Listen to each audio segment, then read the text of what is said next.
तो संभव ही नहीं है। मैं ब्रजेश शुक्ला जी को आमंत्रित करता हूं। उत्तर प्रदेश के बहुत ही जाने माने राजनीतिक मामलों के पत्रकार हैं। ब्रजेश जी, धन्यवाद हमारे साथ जुड़ने के लिए।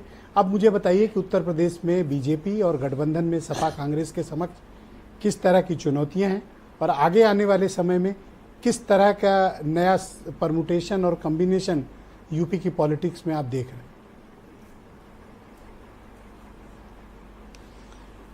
ब्रजेश जी, सबसे बड़ी चुनौती बीजेपी के सामने ये है कि जो ये झटका लगा है उसकी उम्मीद बीजेपी नेता नहीं कर रहे थे। चुनाव के बीच उनको थोड़ा एहसास हुआ कि मामला गड़बड़ हो रहा है, तो आपने देखा होगा मोदी ने कई सभाएं की, बड़ा प्रयास किया, लेकिन तब तक बाजी हाथ से निकल चुकी थी। उसके बाद हार के बाद जो कारण होते हैं वो और घातक होते हैं।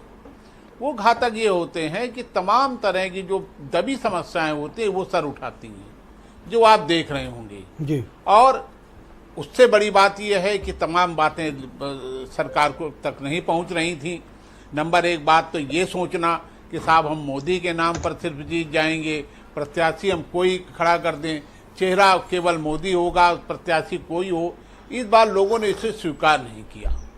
दूसरी बात और है, कुछ और समस्याएं आप देखिए, 50 लाख लड़का छात्र परीक्षार्थी बैठे और बात को जब घर जाए तो उसे लगे कि अरे ये तो पेपर आउट हो गया। गांव गांव बिजली की समस्या, साहब वो नोटिस बांटते घूम रहे हैं। मैं तो गया हूं, मैंने देखा है लोगों को। तो ये सारी समस्याएं बड़ी ज्यादा थी और आज ये जो समझ ही नहीं यूपी पा रहे पुलिस थे के कि डीजीपी इतनी ज्यादा हेडक्वार्टर ने कांड समस्याएं किया, वो देखा और आपने? कितना एम्बैरेसमेंट हो गया बीजेपी के लिए। हाँ, वही तो, ये सारी चीजें हैं, ये समझ ही नहीं पाए।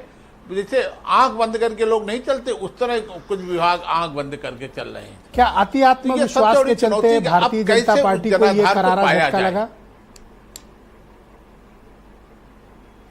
ये अति आत्मविश्वास वो समझ रहे थे कि कुछ नहीं, ये बाकायदे कहा जा रहा था कि ये आपके लोग नहीं जीतेंगे, ये हार जाएंगे, लेकिन इतना आत्मविश्वास के साथ नहीं।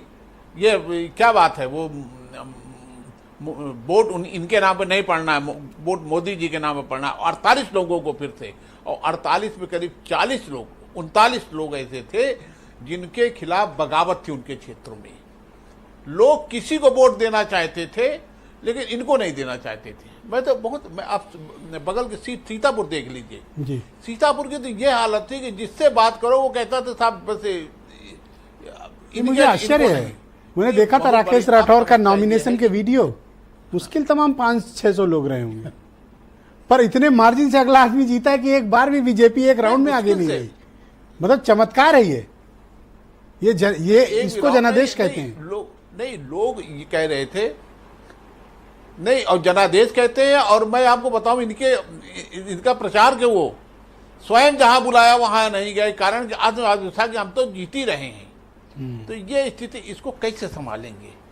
अब जब एक बार बिखरता है तो वो उसको संभालना बड़ा कठिन होता है। फिर धीरे-धीरे आप उसको ठीक करते हैं, पहले कारण ढूंढते हैं। कारण बीजेपी में तो थोड़ा सा भी कोई पिन भी चुभती थी तो पूरी पार्टी आके तुरंत उसको हैंडल करती थी, डैमेज कंट्रोल करती थी। यहाँ 4 तारीख से एक्सीडेंट हुआ पड़ा, वो भी इतना भीषण, कोई गाड़ी सड़क से हटाने को तैयार नहीं है। नहीं, वो ब्रजेश जी, कारण क्या है कि जब तक दिल्ली को समय नहीं मिलेगा, दिल्ली को अकेले योगी जी कर नहीं सकते इसको।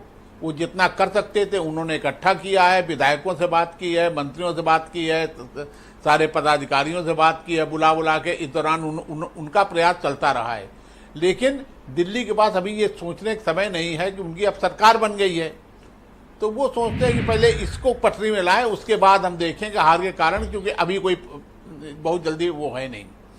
तो ये है कि अब लगे हाथ थोड़ा सा ये भी एनालिसिस कर दीजिए कि पहले जो बहुजन समाज पार्टी आगे कहां आप देखते हैं, उसकी कोई रेलिवेंसी बचेगी या नहीं बचेगी, या जो 9% बचा है अब अगले चुनाव तक शायद वो भी खो दें? हमारे ख्याल से बहुजन समाज पार्टी जो है, आप देखिए कि मुझे याद है 1989 में जब 11 सीटें बहुजन समाज पार्टी पाई थी, तब उसे 9.70% वोट मिले थे। ये 90 में, 89 में, ठीक 25 साल बाद नहीं 35 साल बाद 89 में 35 साल बाद 9.9% उससे भी कम वोट मिला है। अभी तो 9.46 है। उससे कम हुआ है। हाँ नहीं हाँ कमी हुआ। 9.9% वोट मिला था ओके। और अब इसे 9.39 ये वोट मिला है। तो आप इनके क्या मत सामने में बड़ी है कि दिक्कतें ये हैं। बाउंस बैक करेगी दिक्कतें हैं अब या फिर ये कांग्रेस की राह पर है, जैसे यूपी में कांग्रेस पहुंच गई थी?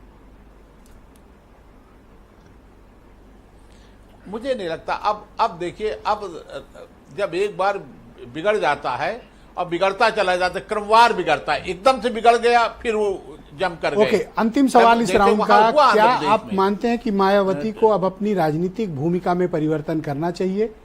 आकाश आनंद को लीडरशिप देनी चाहिए उत्तर प्रदेश की?